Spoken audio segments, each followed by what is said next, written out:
If your marriage has been feeling a little off lately, not terrible, just disconnected, then tonight could be a turning point.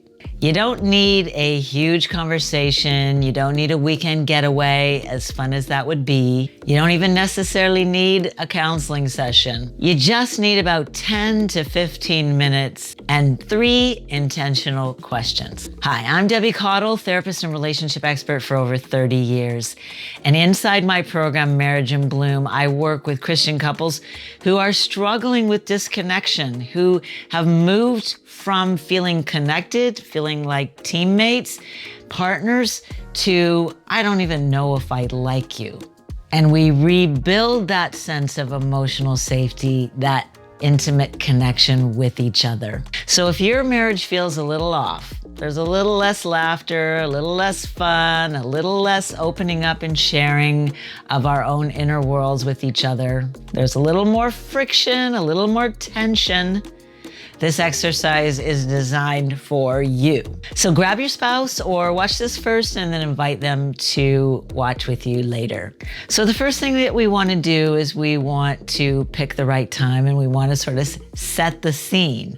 Okay, so you want to pick a time when you're not feeling rushed or feeling disconnected. Don't try to do this when, the kids are still awake and demanding your time and attention, or one or the other of you is distracted by a screen or work or something else. This needs to be a quiet time for both of you, where screen time is off, nothing electronic is going on, no noise in the house to pull you away. And what you want to do is you want to sit down, face each other, and put your phones away. Now, I invite you to hold hands while you're doing this. Maybe do this on the couch, whatever feels comfortable for you. The rule for this exercise is we're here to connect, not to fix everything that's wrong in our marriage tonight. Okay, question number 1. What's one weight you've been carrying lately?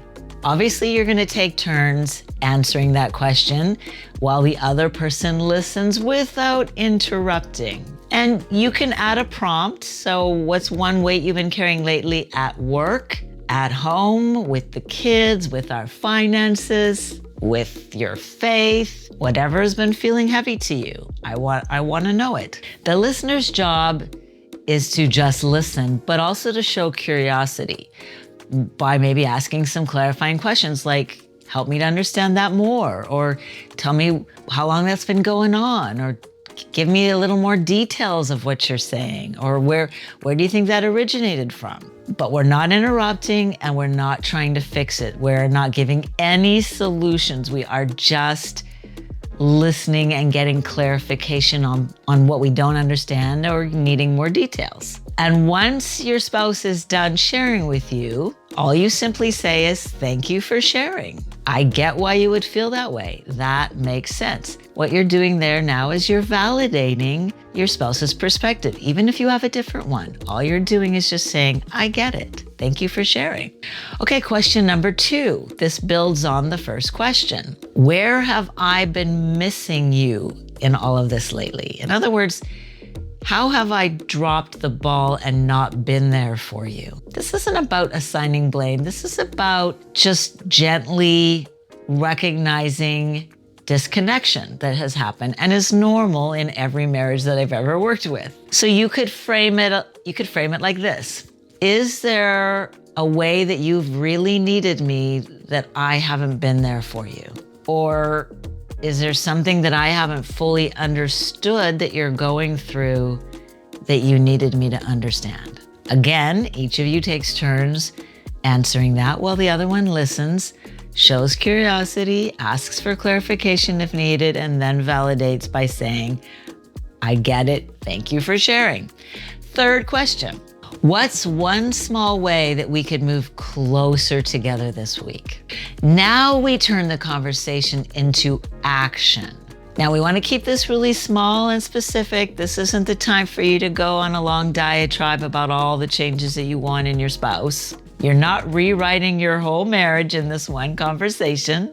So you might say something like, I would really love for us to just take a walk sometime this week, after after dinner, after the kids are in bed, so that we can just talk about our day and about our week? Or can we say a quick prayer together before we go to sleep tonight? Or can we have one night just without the TV on so that we can actually sit and talk? Or play a game? Or keep reading that book that we were working on together? Whatever it might be. And take turns picking one thing. Does both of you have your preferences of what you would like to do that will bring you guys closer together? And then agree on something that feels realistic and doable, not idealistic, to both of you.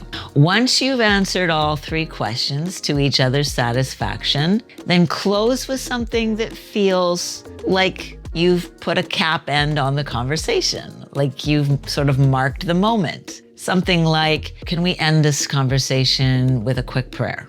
And you might just say something like, God, thank you for helping us be honest with each other tonight. Help us to see each other's hearts and to not give up on connecting with each other. Or you might just say something simple like, I'm really glad we did this. Thank you for being willing to do this with me. Let's do this again soon. When would you like to do this again? The goal is that you both walk away feeling a little bit more heard, a little bit more understood, and therefore a little closer to each other. And that the conversation is defense-free, attacking-free, hurt-free, conflict-free, and so that you come away with this sense of like, oh, I was able to open up and talk to my spouse and it was okay. It wasn't scary. It was safe. You know, if your marriage has felt off and you're not at the cliff edge, you're not, on the brink of divorce, but you don't want to keep going down this path, this is the time to get help. Not waiting until you get to that cliff edge. Too many couples wait till one or the other is mentally and emotionally done, and then it's so much harder to reverse. It's still reversible if that's where you're at. But if you're starting to notice the weeds popping up in your marital garden that are pulling you further apart, please reach out to me, debbiecottle.com/marriageandbloom. Let's have a conversation. This is a private marriage assessment that is about 45 to 60 minutes long, totally free, where we talk about what the disconnection in your marriage looks like and what you ideally want and what's getting in the way of you achieving that. I don't care if one or the other of you is more interested or not. Start where you are. It's amazing to me what we've been able to do just working with one spouse who's ready right now, even if the other spouse isn't ready. So reach out to me. Let's have a conversation. There's no pressure. If you want to change your marriage, if you want to transform it from what it is or what it's slowly eroding into, it starts today.